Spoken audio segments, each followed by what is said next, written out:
ಮಾನ್ಯ ಅಧ್ಯಕ್ಷರೇ,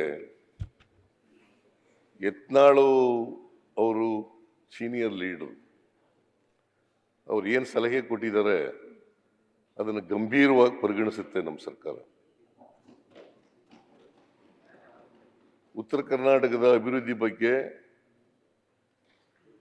ಏನೇನು ಮಾಡ್ಲಿಕ್ಕೆ ಸಾಧ್ಯ ಆಗ್ತದೆ ಎಲ್ಲ ಕೆಲಸಗಳನ್ನು ಕೂಡ ಮಾಡ್ತೀವಿ. ಆಗ್ಬೋದಾ? ಆಯ್ತು. ಏನು ಪದೇ ಪದೇ ಎದುರು ಏನಾಗ್ತದೆ, ನಿಮ್ಮ ತೂಕ ಕಮ್ಮಿ ಆಗ್ಬಿಡ್ತದೆ. ಪದೇ ಪದೇ ಹೇಳಕ್ ಹೋಗ್ಬೇಡಿ. ಮಾಧುಸ್ವಾಮಿ ಅವ್ರ ಉತ್ತರ ಸ್ವಲ್ಪ ಓದ್ಬಿಡ್ತೀನಿ ನಾನು. ಮಾನ್ಯ ಅಧ್ಯಕ್ಷರೇ, ಬೆಳಗಾವಿಯಲ್ಲಿ ಶಾಸನಸಭೆ ನಡೆದು ಈ ಭಾಗದಿಂದ ಆಯ್ಕೆಯಾದ ಪ್ರತಿನಿಧಿಗಳು ಉತ್ತರ ಕರ್ನಾಟಕ ಭಾಗದ ಅಭಿವೃದ್ಧಿಯಲ್ಲಿ ವಿಶೇಷವಾಗಿ ನೀರಾವರಿ, ಇಲ್ಲಿ ಪ್ರವಾಹದಿಂದ ಆಗಿರುವ ಹಾನಿ ಮತ್ತು ರೈತರ ಬೆಳೆಗಳಿಗೆ ಆಗಿರುವ ನಷ್ಟ ಇವೆಲ್ಲವನ್ನೂ ಕುರಿತು ಮಾತನಾಡಿದ್ದಾರೆ. ಇದೆಲ್ಲವನ್ನು ನಾವು ಟಿಪ್ಪಣಿ ಮಾಡಿಕೊಂಡಿದ್ದೇವೆ.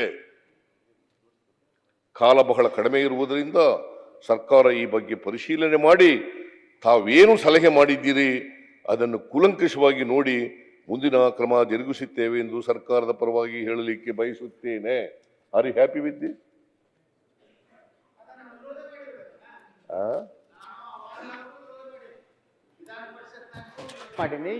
ಇದು ಇಷ್ಟೇ ಉತ್ತರ. ನೀವು 2014ರಿಂದ 18 ಇದ್ರಲ್ಲ, ಅದು ಎಲ್ಲ ಓದ್ಬಿಡಿ. ಅದು 5 ವರ್ಷ ಏನೇನು ಹೇಳಿದ್ರು ಅದನ್ನು ಓದ್ಬಿಡಿ. ಕೇಳಿ ಸ್ವಲ್ಪ ಅಶೋಕ್, ಒಂದ್ ನಿಮಿಷ. ಅಲ್ಲ ನೀವು ಮಾತಾಡ್ಬೇಕಾ? ಇಲ್ಲ ಅಲ್ಲ, ಅದಕ್ಕೆ ಒಂದೇ ನಿಮಿಷ ಕೂತ್ಕೊಳ್ಳಿ. ಒಂದೇ ನಿಮಿಷ. ಆಯ್ತು. ತಾವು ಪ್ರಾರಂಭ ಮಾಡಿದಾಗ ಬಹಳ ನೀಟಾಗಿ ರಾಜಕಾರಣ ಮಾಡಲ್ಲ, ಎಲ್ಲ ಅಭಿವೃದ್ಧಿ, ನಮ್ದು ಒಂದೇ ಅಭಿವೃದ್ಧಿ ಮಂತ್ರ ಅಂತ ಎಲ್ಲ ಹೇಳಿದ್ರಿ. ಆಮೇಲೆ ಶುರು ಮಾಡಿದ್ರಿ, ನಿಮ್ಮವ್ರು 17 ಜನ ಮಾತಾಡಿದ್ದಾರೆ, ನಮ್ಮವ್ರು 34 ಜನ. ಅದೇ ಕರೆಕ್ಟ್. ರಾಜಕಾರಣ ಅಂದ್ರೆ ಇರೋ ಫ್ಯಾಕ್ಟೇ ಹೇಳೋದು, ಎಲ್ಲರನ್ನು ಕೂಡ ಇರೋ ಫ್ಯಾಕ್ಟ್ ಹೇಳೋದು. ನಮ್ಮಲ್ಲಿ ಗೆದ್ದಿರೋರು ಕಡಿಮೆ. ನಾವು ಸರಿ ಆ ಕಡೆ ಇದ್ದಾಗ ನಮ್ಮಲ್ಲಿ ಜಾಸ್ತಿ ಜನ ಗೆದ್ದಿದ್ರು, ಈ ಸರಿ ಗೆದ್ದಿರೋರು ಕಡಿಮೆ. ಅದರಲ್ಲಿ ಎಷ್ಟು ಜನ ಇದಾರೋ ಮಾತಾಡಿ, ಅಲ್ಲಿಂದ ಶುರು ಮಾಡಿದ್ರಿ. ನೀವು 50 ವರ್ಷ ರಾಜ್ಯನ ಆಳಿದ್ದೀರಾ, ನಾವು 9 ವರ್ಷ ಹೇಳಿದಿರ್ವಿ. 50 ವರ್ಷ ನೀವು ಆಡ್ಬಿಟ್ಟು ಉತ್ತರ ಕರ್ನಾಟಕ ಅಭಿವೃದ್ಧಿ ಆಗಿಲ್ಲ ಅಂದ್ರೆ ಅದ್ರ ನಿಮ್ಮ ಕೊರತೆನೇ ಇರೋದು.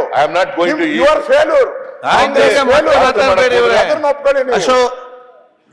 ಭಾಷಣ ಉತ್ತರ ನೋಡಿಯಪ್ಪ, ನಾನು ನಿಮ್ಮಲ್ಲಿ ಎಲ್ಲರಲ್ಲೂ ಕೂಡ ಕೈ ಮುಗಿದು ಕೇಳ್ತೇನೆ, ನಾನು ಮಾತನಾಡುವಾಗ ಮಧ್ಯೆ ಪ್ರವೇಶ ಮಾಡಬೇಡಿ. ನೀವೇನಾರ ಹೇಳದಿದ್ರೆ ಆಮೇಲೆ ಹೇಳಿ. Will reply.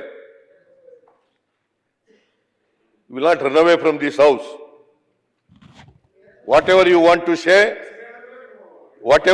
to say, you please say after my speech. ಆಯ್ತು. ನ್ಯೂಸ್ ಫಸ್ಟ್, ನಿರ್ಭೀತಿಯಿಂದ ನಿಮ್ಮ ಪರವಾಗಿ.